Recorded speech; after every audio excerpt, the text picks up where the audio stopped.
Devenir professionnel de santé requiert l'acquisition d'un grand nombre de savoirs. Durant des siècles, les professeurs ont enseigné leurs différentes disciplines aux médecins, aux sages-femmes ou aux kinésithérapeutes dans des cours magistraux en amphithéâtre. Cette pratique pédagogique verticale a évolué parce que l'accès à l'information s'est largement démocratisé et parce que les enseignants et les apprenants sont en quête d'une pédagogie plus interactive. Les métiers de la santé sont enseignés également par compagnonnage, au lit du patient, afin que les étudiants en stage à l'hôpital s'exercent, pratiquent les gestes techniques et les actes médicaux. Aujourd'hui, la simulation constitue une étape d'apprentissage supplémentaire avant cette première rencontre avec le patient. Benjamin Franklin a dit « Tu me dis, j'oublie. Tu m'enseignes, je me souviens.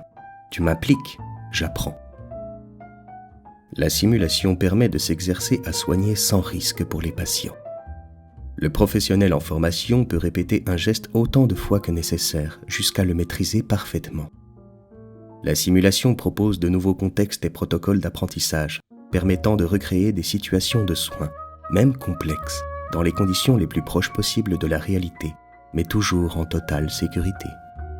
Au XVIIIe siècle, Madame de Coudray, sage-femme formée à l'Hôtel-Dieu de Paris, a imaginé un outil de simulation pour enseigner l'art des accouchements. Sa machine comprend un mannequin représentant, en grandeur réelle, la partie inférieure du corps d'une femme et différents accessoires, dont une poupée figurant l'enfant à naître. Cet outil de simulation restitue fidèlement l'expérience d'un accouchement. Un jeu de ruban permet de simuler la dilatation du col utérin puis du périnée. La sage-femme peut identifier au toucher la fontanelle, la langue, les vertèbres du nouveau-né. Ressusci-Anne est un mannequin d'entraînement utilisé pour la réanimation cardio-pulmonaire. Il a été développé en 1960 par un fabricant de jouets norvégien, Asmund Laerdal, à partir des recherches de deux médecins, Peter Safar et James Elam. Le visage de ce mannequin reproduit le masque mortuaire de l'inconnu de la Seine, une jeune femme non identifiée retrouvée noyée dans les années 1880. Ses lèvres sont ainsi connues pour être les plus embrassées du monde. Les outils de simulation sont aujourd'hui très nombreux. Ils peuvent être classés en 5 catégories. Simulateur de tâches, simulation pleine échelle, jeu de rôle, serious game et simulation sur table. Une séance de simulation se déroule en 3 temps. Le briefing, durant lequel la situation de soin est présentée aux participants, puis le temps de la mise en situation elle-même.